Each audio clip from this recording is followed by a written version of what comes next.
अस्सलाम वालेकुम। आज हमने स्टडी करना है थर्मोडायनेमिक्स के बारे में। ठीक है ना। आज हम एक और टॉपिक शुरू कर रहे हैं, वो है थर्मोडायनेमिक्स। ठीक है। थर्मोडायनेमिक्स को अगर हम देखें तो हमें पता है कि थर्मोडायनेमिक्स दो अल्फाज का कम्बिनेशन होता है। ठीक है। एक हमारे पास होता है थर्मो और दूसरा होता है डायनामिक्स। अब थर्मो का मतलब क्या होता है? हीट, यानी कि दर्जा हरारत। ठीक है। तो डायनामिक्स का क्या मतलब होता है? डायनामिक्स का मतलब होता है कि फ़्लो, यानी कि मूवमेंट। यानी कि हम ये कह सकते हैं कि थर्मोडायनामिक्स के अंदर क्या हम स्टडी करते हैं? हम स्टडी करते हैं कि हीट का फ़्लो कितना है। ठीक है। पहले हीट किसी सिस्टम के अंदर कितनी थी, बाद में वो हीट कितनी चेंज हुई। ठीक है। या बाद में वो कितनी हो गई। यानी कि हम इसे डिफ़ाइन कैसे करते हैं? Study of changes of energy which accompany the physical and chemical changes in matter. यानी कि हमने क्या स्टडी करना होता है थर्मोडायनेमिक्स के अंदर कि एनर्जी चेंज। ठीक है। एनर्जी चेंज को हम स्टडी करते हैं कि जब एनर्जी चेंज होता है जिसके नतीजे में फिर मैटर की जो फिज़िकल या केमिकल हालत होती है वो चेंज हो जाती है। ठीक है। कैसे चेंज होती है ये हमने स्टडी करना है आगे जाके। ठीक है। अब अगर हम देखें तो थर्मोडायनामिक्स की कुछ टर्म्स हमारे पास होती हैं। ठीक है ना। अब थर्मोडायनामिक की टर्म में सबसे पहले हमारे पास होता है सिस्टम। ठीक है। सिस्टम को अगर हम देखें ये जो यूनिवर्स है बहुत बड़ी है। ठीक है। अब हमें हमारे यूनिवर्स के अंदर हमने फॉर एग्जांपल ये स्टडी करना है कि हमारे पास एक कप है। ठीक है। एक कप के अंदर क्या है? लेट्स सी हमारे पास है एक कप। ठीक है। एक कप के अंदर एक कप है। ठीक है। एक कप के अंदर क्या है? हमारे पास चाय है। ठीक है। अब एक कप को हमने ले लिया। ठीक है। उसके अंदर चाय भी ले ली। आधे घंटे के बाद वो चाय ठंडी हो गई। तो एनर्जी कहाँ से कहाँ गई? ठीक है। कहाँ चली गई? उसके अलावा एनर्जी का फ़्लो कितना था? ठीक है। और पहले कितनी एनर्जी थी और बाद में कितनी एनर्जी थी। ठीक है। इन शॉर्ट हमें चाय की एनर्जी के रिलेटेड स्टडी करना है। ठीक है। I want to study thermodynamics of tea. अब चाय की स्टडी हम कर रहे हैं। ठीक है। चाय की स्टडी कर रहे हैं। ठीक है। तो चाय को हम सिस्टम कहेंगे। ठीक है। यानी कि the T is my system, क्योंकि हम टी को ऑब्जर्व कर रहे हैं, स्टडी कर रहे हैं, तो ये क्या है? सिस्टम। अब सिस्टम को हम कैसे डिफाइन करेंगे कि any real or imaginary part of the universe under study is called system. ठीक है।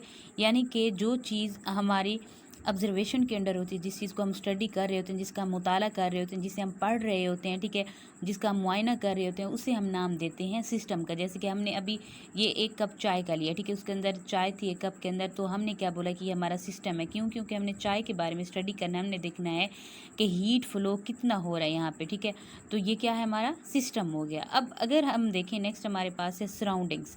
अब सराउंडिंग्स क्या होता है कि अब remaining part of the universe is known as its surrounding. यानी कि सिस्टम के अलावा अब जैसे हमने इस एक हमारे पास कप है, उसके अंदर हमने टी ली, चाय ली। ठीक है। हम क्या कर रहे हैं? इसको स्टडी करें।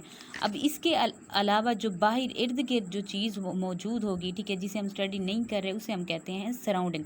फॉर एग्जांपल अगर हम स्टडी करना चाहते हैं सन के बारे में। ठीक है। सन के बारे में अगर हम स्टडी करना चाहते हैं तो सन के अलावा बाकी जितने भी हमारे पास सोलर सिस्टम के अंदर बाकी जितनी भी चीज़ें प्लैनेट्स आते हैं वो सारे के सारे उसके अंदर सराउंडिंग के अंदर आ जाएंगे। ठीक है ना। यानी कि यूनिवर्स के अंदर आ जाएंगे। और जो जिस चीज़ की हम स्टडी करें जैसे सन है वो हमारा क्या होगा? सिस्टम होगा। इसी तरह से अगर हमारे पास है एक देगची है, देगची के अंदर हमने क्या किया है कि हम पानी को बॉयल कर रहे हैं। अब हम क्या कर रहे हैं कि हम उस पानी को, ठीक है, उस देगची के अंदर जो पानी मौजूद है, अगर हम उसको स्टडी कर रहे हैं तो वो हमारा क्या है? सिस्टम है। और उसके अलावा जो अगर हम देखें अब उस देगची के इर्द गिर्द जो बाहर का हिस्सा होगा उसे हम नाम देंगे सराउंडिंग का। ठीक है। अब सराउंडिंग और सिस्टम को सेपरेट करने के लिए, अलग करने के लिए हमारे पास एक बाउंड्री होती है, एक लाइन होती है। ठीक है। इमेजिनरी या रियल लाइन होती है जो कि सिस्टम और सराउंडिंग को सेपरेट करती है, अलग करती है, उसे हम कहते हैं बाउंड्री।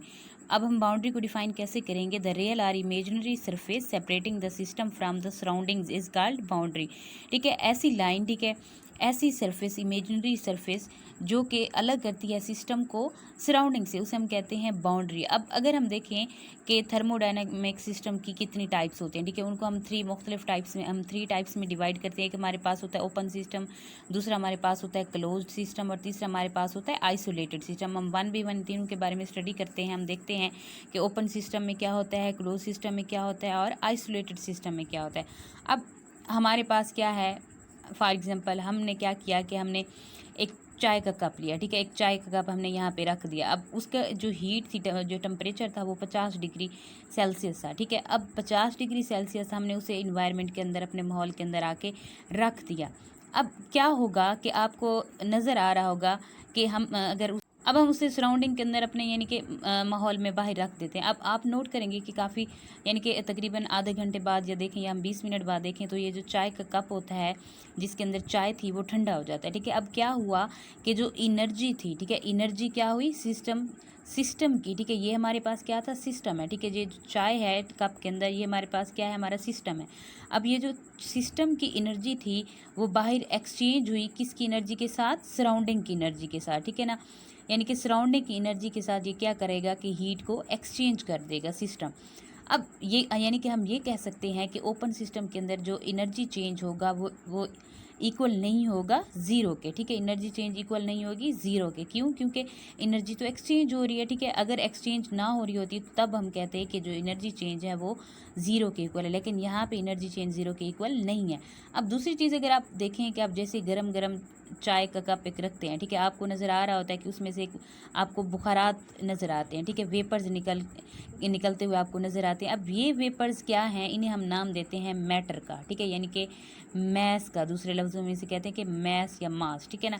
अब क्या होता है कि ये सिस्टम था ये क्या कर रहा है कि अपना मास एक्सचेंज कर रहा होता है किसके साथ, सराउंडिंग के साथ। क्यों, अब मास हम किसे नाम दे रहे हैं, ये जो हमारे पास बुखारात निकल रहे होते हैं, ठीक है, चाय में से जब गर्मा गर्म होती है भाप उसकी उड़ रही होती है, उस भाप को हम कहते हैं कि मैस, ठीक है।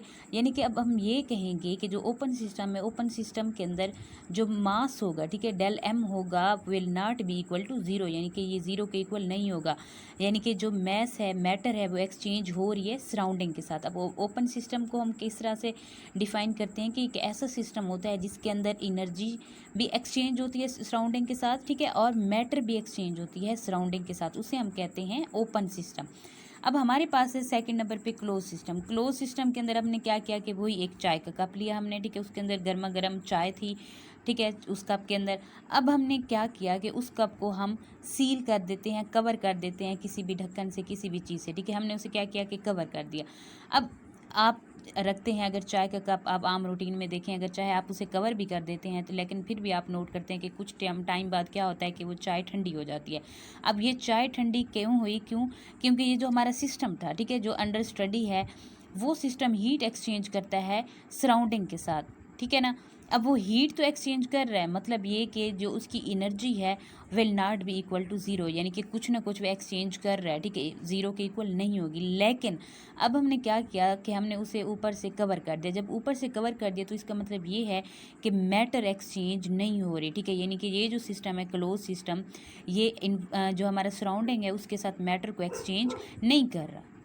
यानी कि हम ये कह सकते हैं कि जो क्लोज सिस्टम होता है ऐसा सिस्टम होता है जिसके अंदर एनर्जी चेंज तो होती है सराउंडिंग के साथ, ठीक है, ये सिस्टम सराउंडिंग के साथ एनर्जी का तबादला तो करता है, एक्सचेंज करता है, लेकिन जो मैटर है, ठीक है, मैटर के एक्सचेंज नहीं करता, मास के एक्सचेंज नहीं करता। क्यों, क्योंकि हमने उसे कवर कर दिया। जब कवर करेंगे तो जो उसके भाप होती है चाय की, ठीक है, बुखारात बन के ऊपर उड़ रहे होते हैं, बाहर निकल रहे होते हैं, वो तो बाहर नहीं निकल सकेंगे, वो सिस्टम के अंदर ही रह जाएंगे, ठीक है।